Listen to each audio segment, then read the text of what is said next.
5, 4, 3, 2.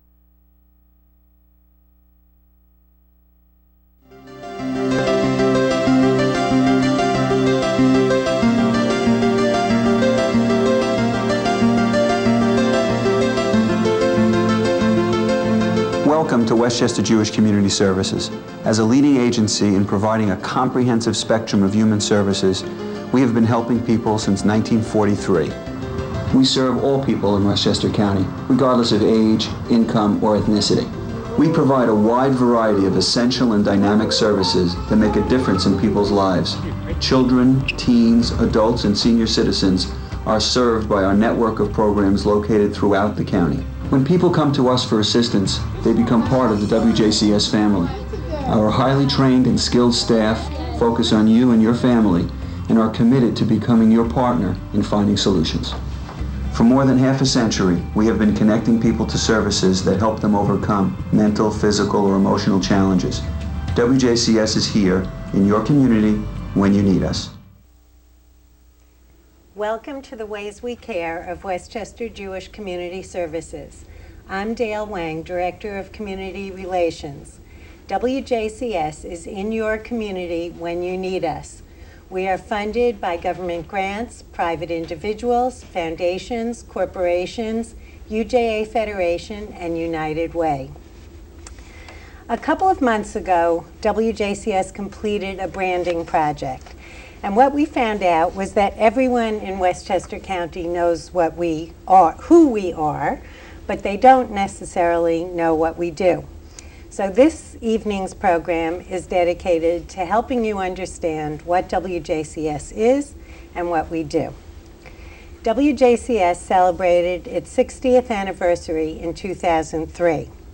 Since 1943, the agency has been providing human services to people who live or work in Westchester County. Founded under the auspices of what was then the Federation of Jewish Philanthropies, WJCS today has grown to become a comprehensive, non-sectarian organization that serves 13,000 people annually through approximately 40 different sites from Yonkers to Yorktown. It is not easy to grasp the entire scope of WJCS's programs.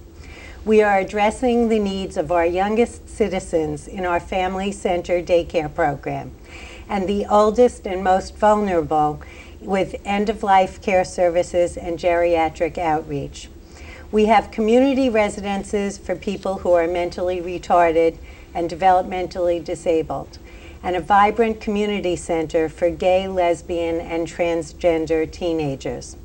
Tonight, we want to help our viewers understand the depth and breadth of WJCS and let people know how WJCS can be there for you and your family because we're in your community when you need us.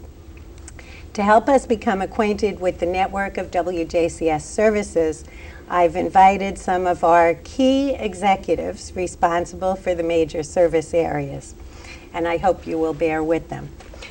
I'd like to introduce Alan Traeger, who is the Executive Director and CEO. Welcome, Alan. Thank you.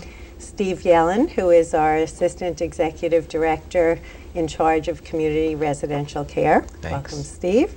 And Sheila Rabideau, who is Assistant Executive Director in charge of Home Health Services. Welcome, Sheila. Thank you. We last did this program in 1997, and you two were on that show. That's right. So welcome back. Thanks. In the second half of the show, we'll be focusing on the community-based clinical and mental health services.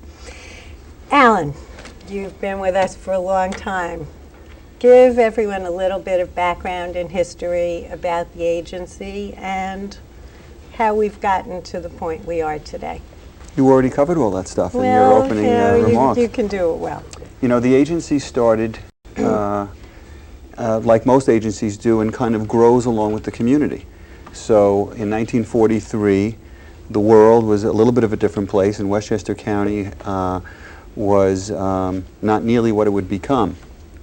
And so what really occurred during the course of the ensuing decades is as the community grew and expanded, and as the needs of the community expanded, WJCS tried to be in stride and responsive to those needs. And that's, there's a kind of dance that goes on where the community and an agency kind of congruently move along together. And we've really reflected our community and the way that the technologies of the world have evolved as the needs of the world have evolved. And our, the expanse of our services is a reflection of that. So one of the things that we've talked about on a lot of our other programs is what has established as really a continuum of care. And I think that we hear a lot about that in a lot of different organizations, but how does that work for something as comprehensive as WJCS? Well, there's two kinds of ways that it occurs. In some ways, what we've tried to do is expand our services so that the kinds of populations we serve, we try and serve them in a fuller, more comprehensive way.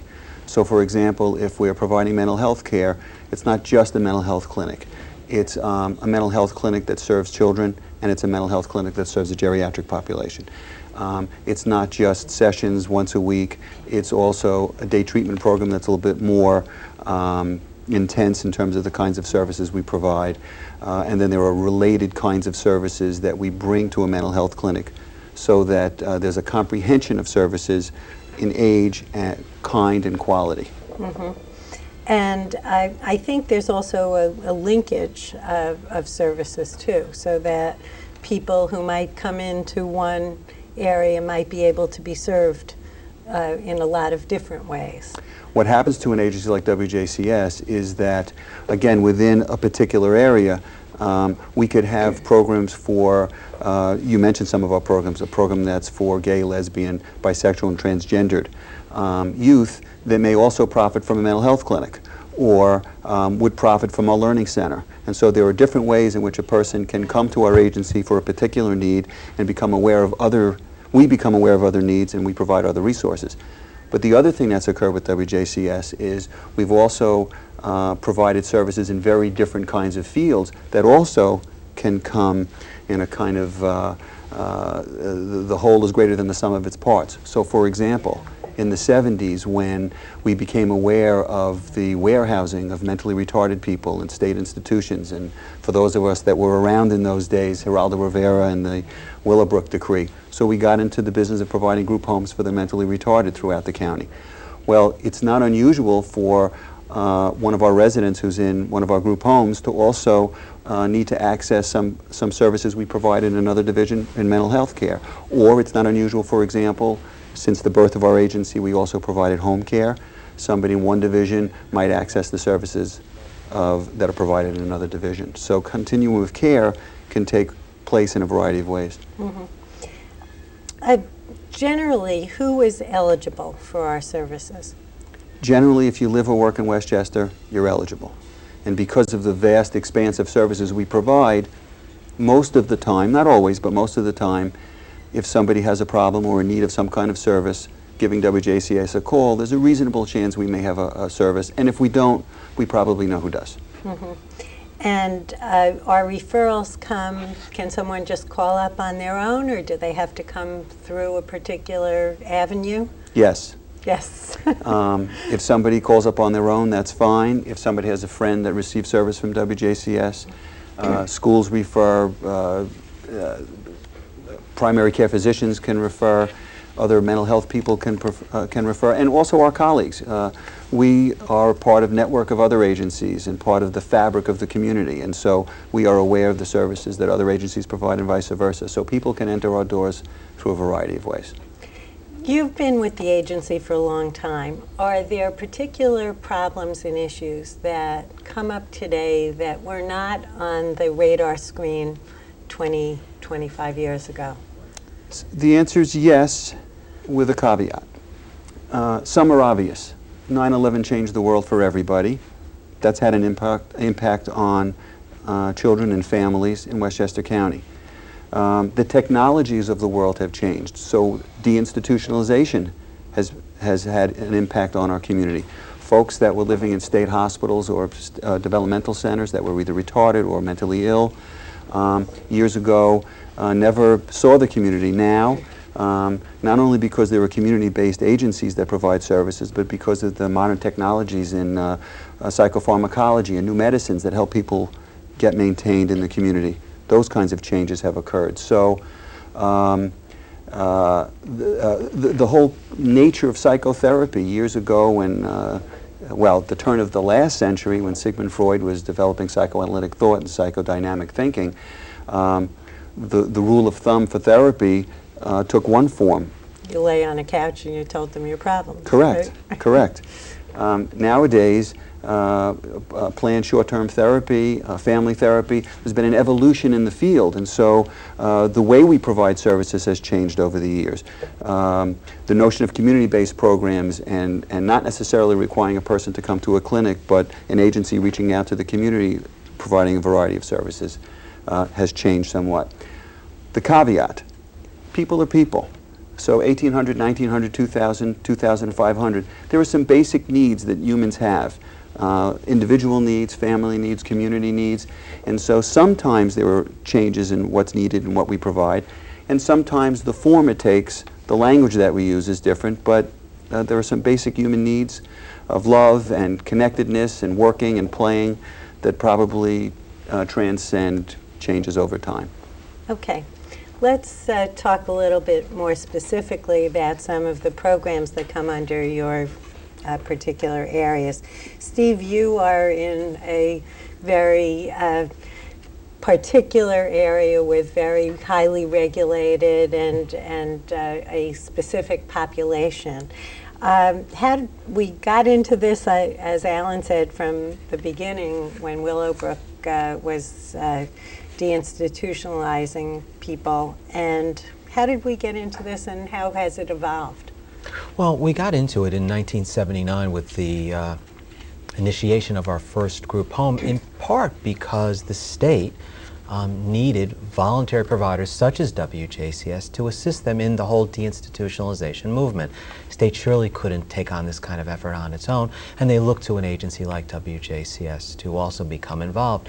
And out of that, very quickly grew 5 group homes, and from that we've now increased our breadth to 12 group homes serving almost 90 people. So we've made a significant change over time in terms of what we started to do to what we're doing today, and now our focus is really on helping those people who are living at home with family and now desiring an out-of-home placement, to come into some kind of residential care setting, supervised or supportive in nature, so that they can be more independent and self-sufficient, and that there can be a place where they can live for many, many, many, many years. And that's why people come to some of our group homes, and that's why we've continued to develop group homes in recent years. Mm-hmm.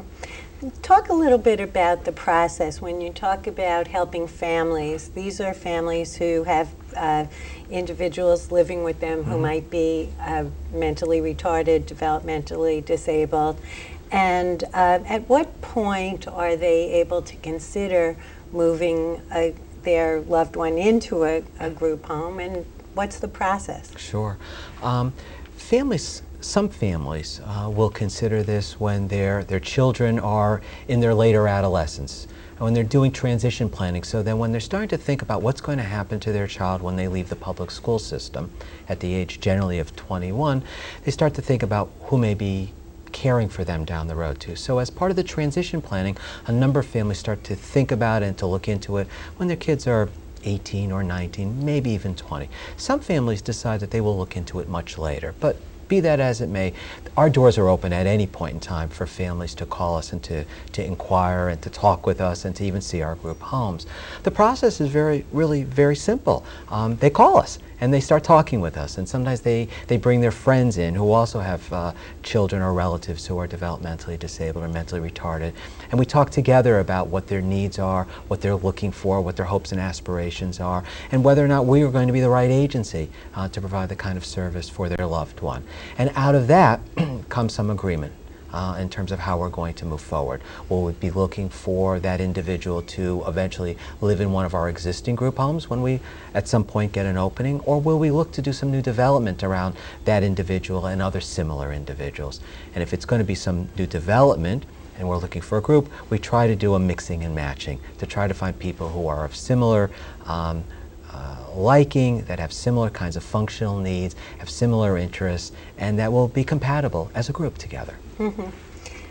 This in itself, this process, you know, knowing the system from 10 years ago, is a new system in itself. It used to be a much more belabored process for families. So the advent of New York Cares and moving into this choice system has really enabled families to look on their own. But there are also other services that you provide through your division that don't only deal with people in the group group homes. Can you talk a little bit about services that families with developmentally disabled people can access? Well, one of the things that they can access has to do with service coordination. For children and adolescents and adults who are mentally retarded, they oftentimes need someone to help them navigate the array of services and to really understand the benefits and to do the legwork that's so often necessary. So we provide service coordination for people living in other group homes, people living with family, people living independently or with limited amount of supports. And that's just an invaluable service. Another service that we provide for individuals, again, children and adults who are developmentally disabled, is our Havurah program, which are really religious and cultural Jewish activities that celebrate the holidays and celebrate certain events during the year. And we hold these events in various synagogues and temples and the jays around the county. And we invite in people to celebrate things like Rosh Hashanah and Hanukkah and the Passover for an annual Seder. And we probably have about 80 different Havurah events going on each year and serve a couple hundred different people in Westchester. So those are the two other primary programs that we provide. As an agency, we provide respite services for people through Sheila's division who are developmentally disabled and living at home. We have specialized counseling programs for children and adolescents and adults and their families provided through our mental health program that focus on people who are developmentally disabled and the special needs that they have. So those are some other examples of services for this particular group. And that too is sort of this continuum of care. Absolutely. So that someone may come in through one door and be able to go in a lot of different directions. You mentioned Sheila, so let's move to Sheila. Sheila, the Home Health Services Division is also pretty distinct and unique and probably our most staff-intensive areas. Could you give an idea of what the services are comprised of and who can take advantage of them? Well, they've certainly changed over the years. I think initially aides were utilized by families moving up into Westchester to help transition into the country from the city. Probably could use that again. Maybe. But what's been happening in the healthcare field, people are being discharged from hospitals sicker, sooner, and need more assistance at home. And especially in a time when there are two incomes, and when you're talking about taking care of older individuals, it's tough to have a child come in and just take care of you. And at one time, individuals thought that Medicare was going to take care of them. And that isn't the case anymore. And Medicare services are really just a small portion of what home care is provided in the county. It could be anything from a new mom being discharged with a newborn, and for some reason she really needs some intensive, experienced, hands-on assistance with either herself or with the newborn. It could be somebody that has a chronic illness that really wants to stay in their home. With the advent of some legislation, there is a choice. If you choose not to go into a nursing home, as long as you can be home and be safe, you can bring in the services that you need, surround yourself so that you're home you're safe, you're in your own environment, and a lot of people choose that. It's gotten much more technologically advanced. A lot of the equipment that you see in the hospital, you see in the home. Right. So that's also increased the skill level of staff that are available. Staff have to understand what the equipment is, how to use it, Right. and when it goes wrong, what to do with it. Right. So basically your staff is comprised of home health aides, and you are able to bring in other types of assistants into the home? We have nurses, home health aides, personal care aides. We can bring in physical therapists, occupational therapists, speech therapists, if that's what that person needs. Why would somebody call WJCS instead of some of the private agencies that they hear advertised? For the best. I think we have a strong commitment to training. And not that, I mean, there are certain regulatory guidelines. The staff that we have attend training even when they're not paid to attend. They just soak in the information. And I think the staff that we've got doing the training really look beyond, the everyday. Really try to give them experiences so that we know that we could send them out. I say to our staff all the time, if you wouldn't send this person to your grandmother, they don't work for us. And it doesn't make any difference whether it's a private case or a Medicaid case or a contract case. They just don't work for us. I don't want to say that they work for the other agencies, but they're working somewhere. Right. And I think also when we were talking about the continuum of care, if somebody is involved with our home health services, they may also access some of the other services of the agency. We frequently make referrals, mental health. If you think about somebody undergoing a medical procedure or someone having a chronic illness, that frequently creates stress in a family. And people react to stress differently. And we frequently make referrals to family members, clients, to mental health services, to respite services, because it's difficult to be giving care full time.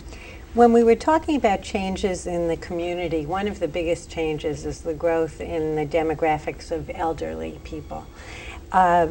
Not only are home health services, but there are related services that you work with that address the needs of the geriatric population. Could you talk a little bit about some of those related services and how they are tackling the issues that elderly people have?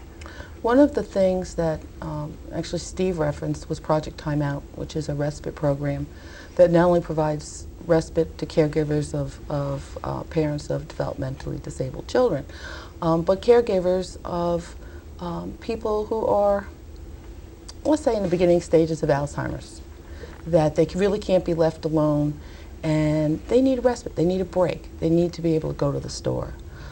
So we've got that program, wildly successful. We also have an escort program that is funded by Title IIIe at no charge to the client, where someone comes in, a caregiver comes in and escorts that individual. It could be to the store, could be to a social event, medical appointment, and the only fee is the cost of the public transportation. We don't drive people. Okay, so those are a couple, and I'm going to throw out a couple from the mental health division, which the geriatric outreach, end-of-life care. So we're really providing everything that an elderly person may need. We only have another 4 minutes, but I would like you to just add a little bit about one of the other divisions that you oversee, which is the Self-Help Clearinghouse. And I know that a lot of people out there probably are looking for self-help and support, and maybe you can give them an idea of how that works within WJCS. Self-Help Clearinghouse, we are the repository of a directory and information on all the self-help groups in Westchester. of which there are about 275, about, give or take, at any point in time. We frequently get calls from therapists, from individuals. It could be from people in the library, or I know somebody that say, well, you know, I'm looking for a self-help group. The staff refer them to the group. If the group doesn't exist, the staff really walk them through the process, how to start a self-help group, group dynamics, things like that, and really kind of get them and kick it off. And it's just amazing to see the process. And it doesn't take long from the time that someone calls to that group up and running. And maybe we can just mention the Links program, because that's part of self-help, and I think people don't realize the specialized nature of some of the things that we do.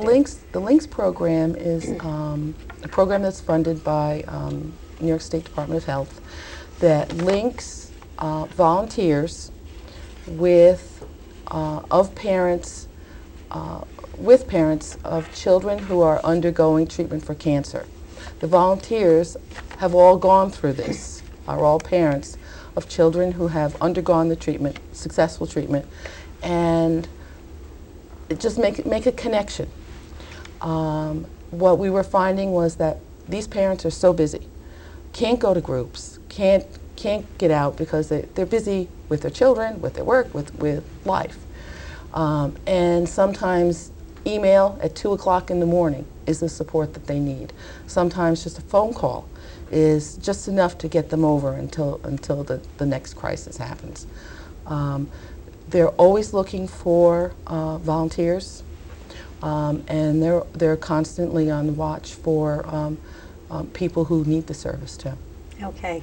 Well, I think it's overwhelming for us to try to even touch on all the things, but I think you've all given a little bit of a taste of what it is, and that people can come to WJCS for. And Alan, why should someone choose WJCS for mental health, home health, or residential services above the other agencies, private services, other organizations in the county? I'll answer your question by referencing what they've already said. You can tell how they speak about our programs and the staff that we have, and they and the other folks you're going to have on in a few minutes exemplify our desire to raise the bar. I mean, every person that starts at WJCS has an orientation, and the first thing they hear is raise the bar. Sheila said, if we're going to provide a service, we want you to think of that service for your grandmother, for your best friend, for somebody you care and love. And our goal is to always keep our eye on that ball. So to the extent that we have services that people are interested in, and to the extent that people want to go to a place where people strive to provide the highest quality care, WJCS should be the agency they should think of. Okay. Well, I thank you all for sharing your insights and thoughts.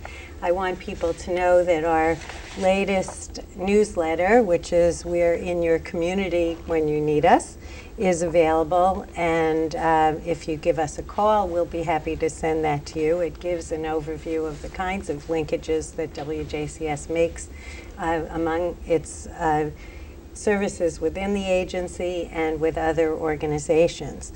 I'd also like people to be aware that you can get more information about WJCS on WJCS.com. So we'll be coming back in the second half to talk about our mental health services. And I thank Alan Traeger, Steve Yellen, and Sheila Rabideau for everything you do every day and for sharing your thoughts tonight. Thank you. You're welcome.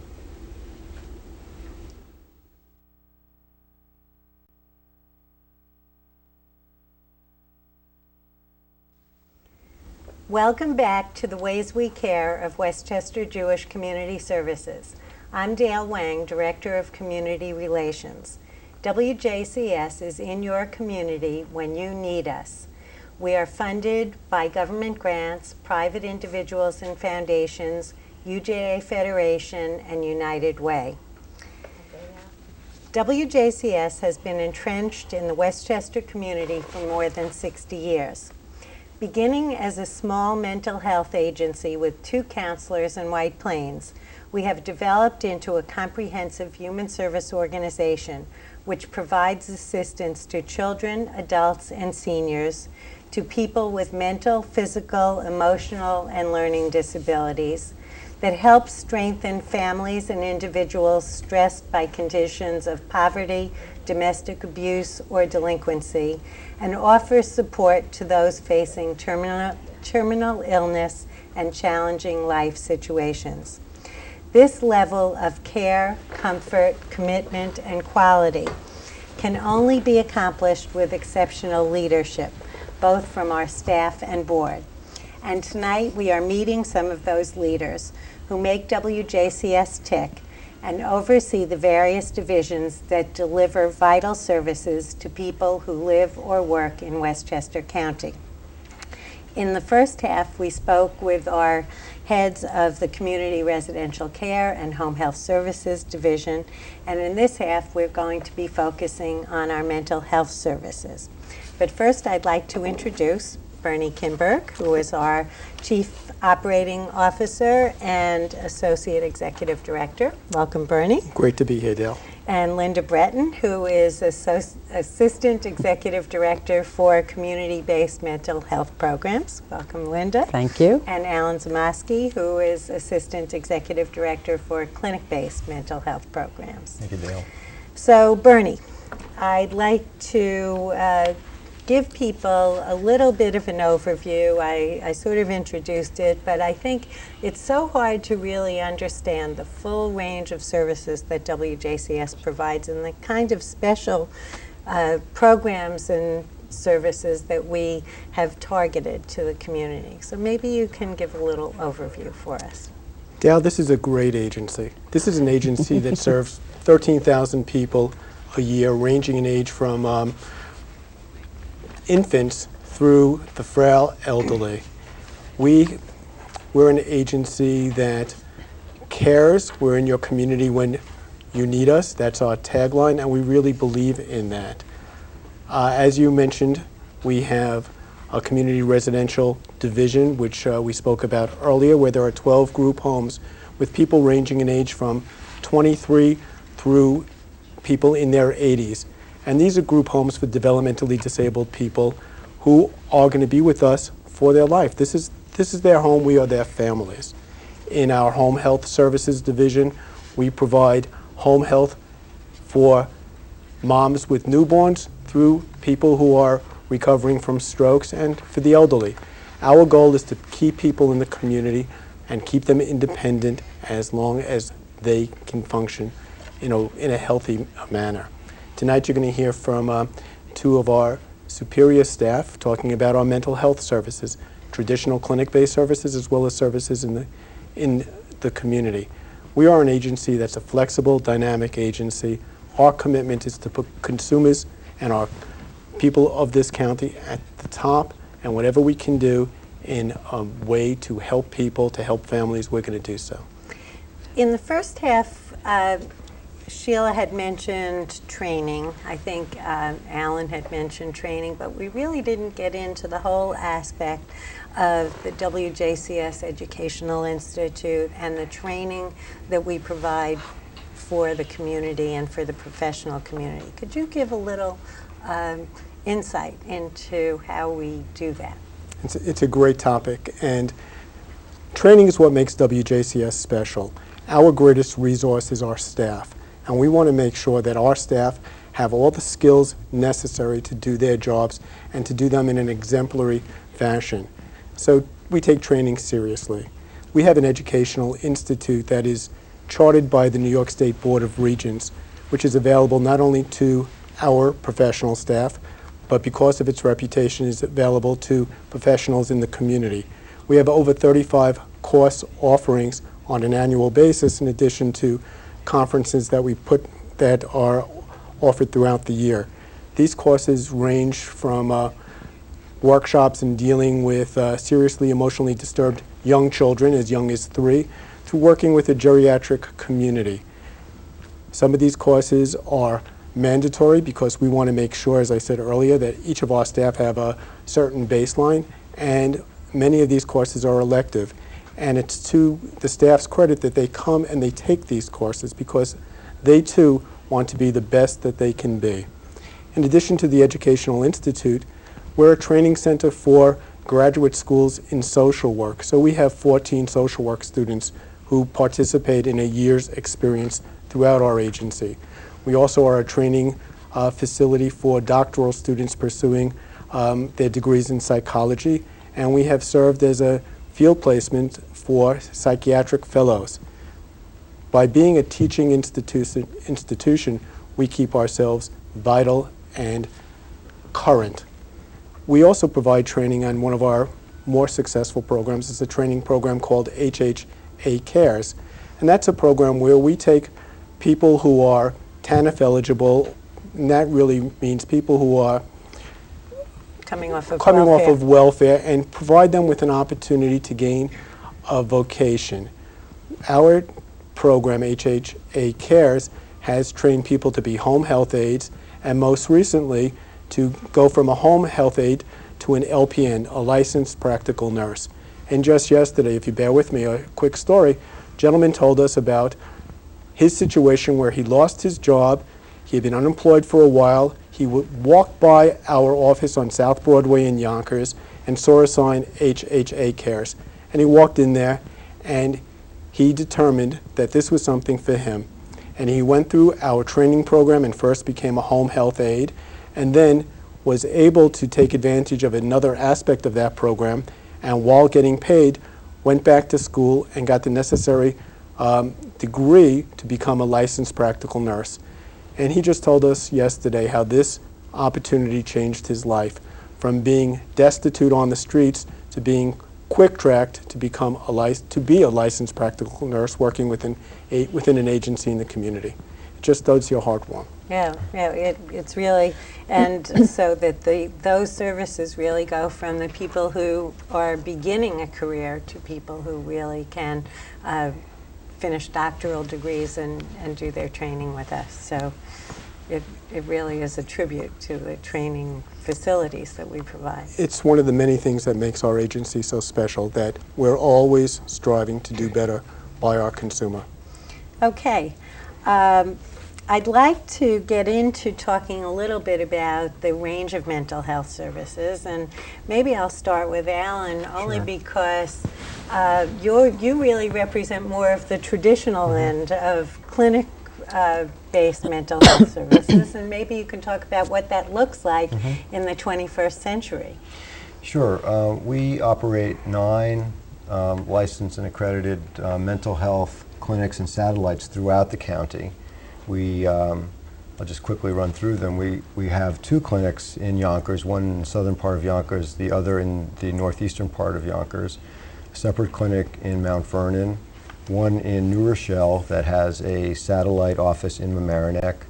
Our largest program office is in Hartsdale. That office houses a clinic and a variety of other programs that we'll talk a little bit more about. In addition to that, the Hartsdale Clinic has a satellite mental health program in the ARCS, the Age-Related Community Services organization in Hawthorne. And in the northern part of the county, we have a clinic in Yorktown Heights with a satellite in Peekskill. All these clinics provide the full range of mental health services, and that would consist of everything from initial intake assessments where people are helped to understand what their needs are, to ongoing individual, family, group counseling. We offer a variety of different modalities for the entire age range, from children through older adults. In addition to social workers and psychologists in each of these clinics, we also have psychiatrists who are able to provide psychiatric medication evaluations and ongoing medication maintenance. In several of the clinics, there are, in addition to the traditional clinic services, specialty programs. In our Hartsdale office, we have a counseling program for people with developmental disabilities, and those services are also available in Mount Vernon and in Central Yonkers. We have, as was alluded to earlier, a geriatric outreach program that specializes in working with the concerns and problems of older adults, and that enables us to at times be available to make home visits, to go to other clinics, to work with other staffs in helping their elderly clients.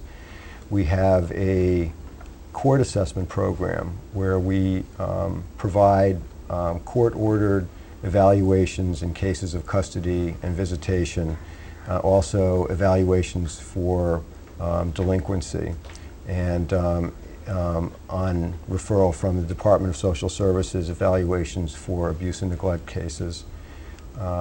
A variety of other programs that are in conjunction with other of the county agencies that Linda can actually talk more about. We offer just a wide range of services and are always looking to expand services to serve the needs as we become aware of them, of the residents of the county. One of the things that you didn't mention, and I think people are a little bit more, when we talk about changing trends and changing issues, is the problem gamblers program. And the more we read about the access that people have to gambling, Yes. that's something that we might want to know a little more about. Yeah, absolutely. In fact, we have, WJCS has the only treatment program for problem gambling in Westchester, and it's housed in our Mamaroneck office. And not only do we provide, again, traditional kinds of counseling services for people with gambling as a primary problem, but also engage in a fair amount of education and prevention activity, working in the community with schools, with industry, with government organizations. And it really is an area that is, I think, only growing as opportunities for gambling increase, with more gambling activities being available at the local racetracks and the development of casinos and so forth. It really is a need that only promises to grow. Right, right. Well, I'd like to pick up on some of the things because there'll be a lot of synergy between your two areas. Linda, your area just really evolved a couple of years ago because all of a sudden we had so many programs that were not in the clinics. Well, it's, it's interesting, Dale, because I was thinking about the fact that actually within my division are some of the agency's oldest programs as well as some of its newest programs. And the division's activities, I think, give additional meaning to that slogan, "We're in your community when you need us," because being in your community means we're in your schools, we're in the Y, we're in your home sometimes, we're in the synagogue, we are in a variety of locations where people are going to be in their ordinary everyday lives. I think what we've come to understand over the last 15 years is that some of the more traditional office-based services don't work for everybody. No surprise, they work for lots of people, but not for everybody. And so there's been a real evolution, not just in mental health, but in the way lots of human services are delivered. One of the oldest ones is our Learning Center, which started out as a clinic-based service, and actually it still is a clinic-based service. We are able to provide assessment and remedial assistance in the form of tutoring for both children and adults at many of our clinic sites. Excuse me. More recently, though, the Learning Center has become a school-based activity. And we do after-school programming, and we're doing tutoring on Saturdays for youngsters who attend schools that have been designated as in need of, right, under No Child Left Behind, as in need of improvement. So that's one example of an old program. Right. Another one that I think Alan didn't quite mention, and it was one of his babies, was what began as the Child Sexual Abuse Treatment Program and has now evolved into the Treatment Center for Trauma and Abuse, and I think that is a combination of both your areas. Absolutely. Can you talk a little bit about that, because that's really a specialty that we have as well. It's a specialty that we are really known for, and there's nobody in Westchester County, this is becoming a mantra tonight, that does the range and depth of services in this area that WJCS offers. Treatment Center for Trauma and Abuse was originally, as you said, the Child Sexual Abuse Treatment Program, started 20+ years ago in our Hartsdale Clinic, focused on treating child victims of sexual abuse and the non-offending family member. And what happened really was that our services evolved as our understanding of what was really necessary evolved, as the technology, the knowledge in the field evolved. 20 years ago, it's hard to believe there wasn't much happening in this area, and now it seems commonplace. Right. Eventually, we began treating offenders, offenders within the family. In other words, if there was a family member who had been the sexual abuser, we would treat them separately. That evolved into treating juvenile offenders, and we have had a long-standing program working with youngsters who've been adjudicated as offenders in this area, and we work with them, we work with their families. And much more recently, we've developed some very creative programming working with youngsters who have been diagnosed with very serious emotional and behavioral difficulties, but who also exhibit sexually aggressive behavior. And we developed Safety Net, which is clinic-based services using some very interesting techniques. We use animal-assisted therapy, and I believe you had Zoe on as a guest. We had one of our animals right here. And then having a case management or safety coordinator component that really integrates with the clinical piece to provide what I would call wraparound services, services that really wrap around the child and family to ensure that he or she is safe, and that the community is safe, and that the child and family and all the important players in the community are helped to support this youngster to be able to live at home and to go to school in the community. Mm-hmm.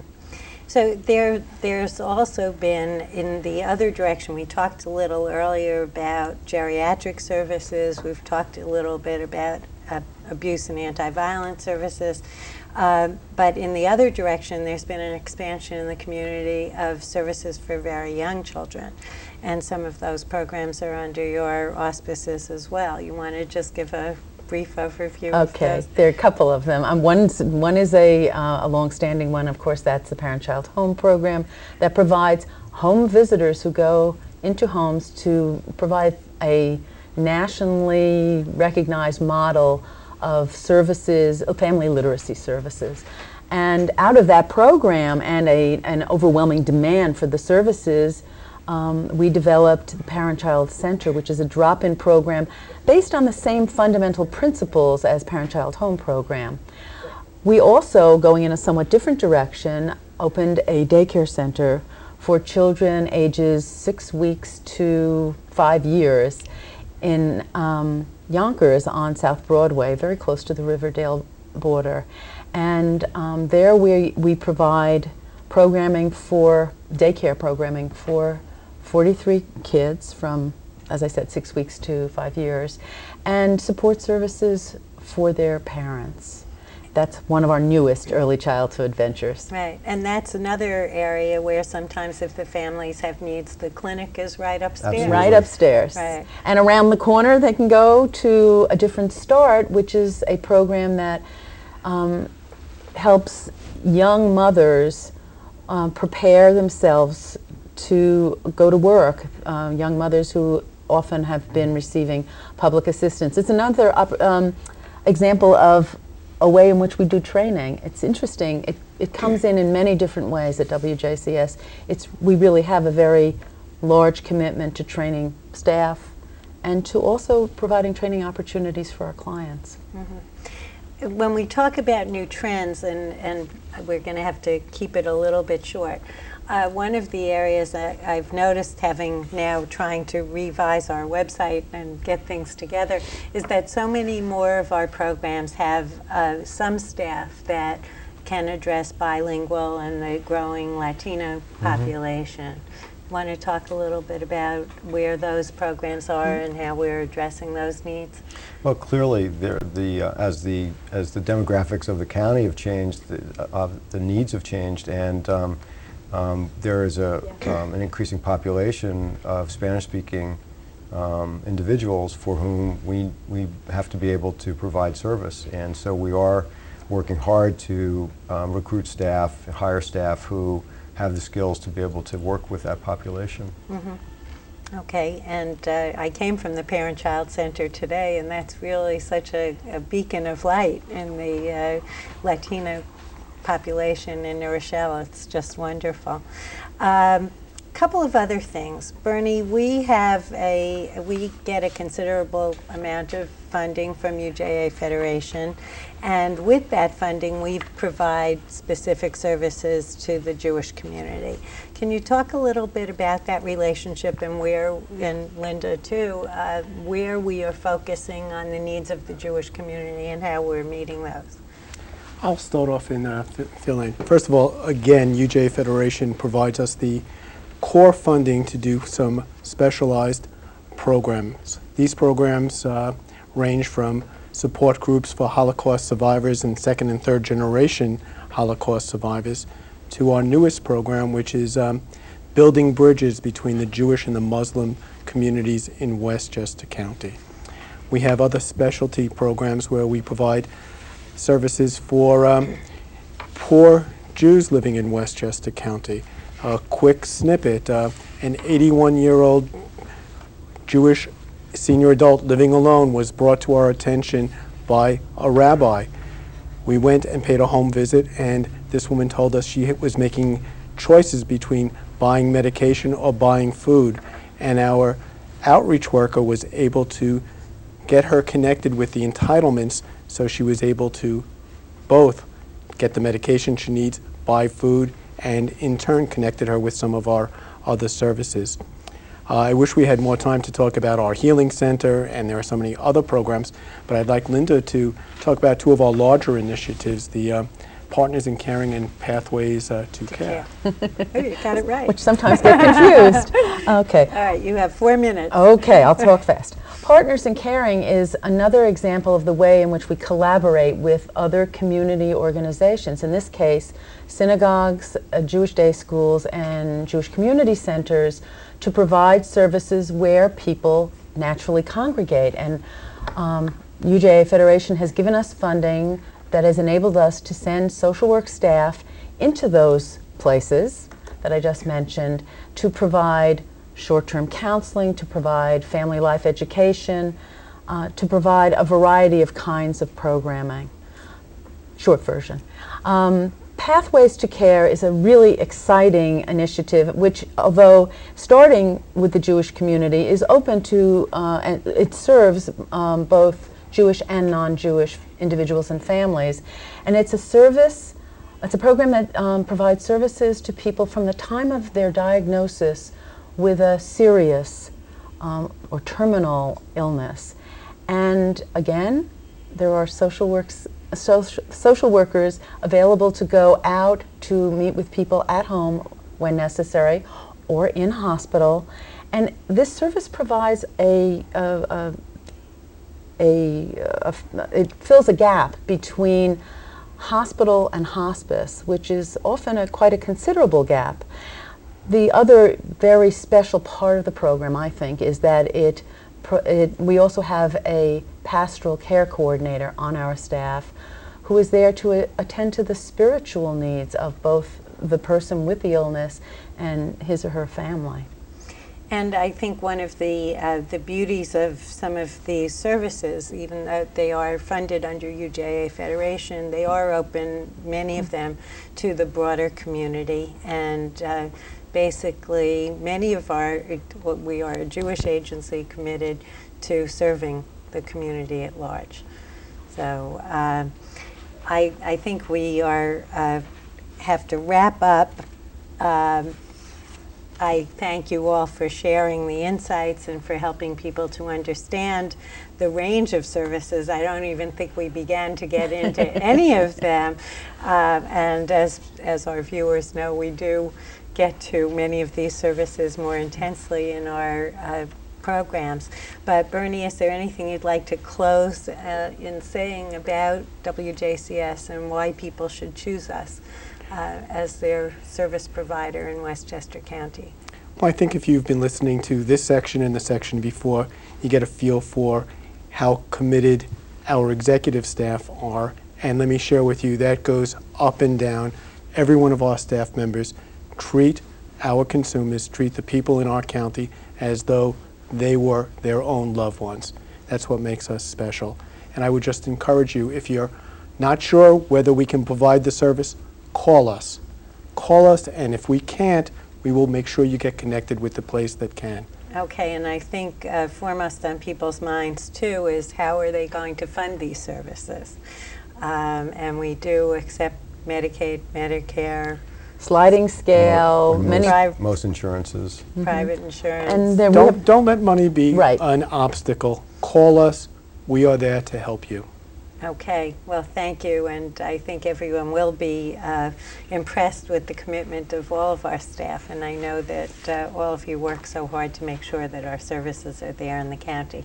Let me remind people again that if you are interested in our newsletter, you can call me at 761-0600, extension 205.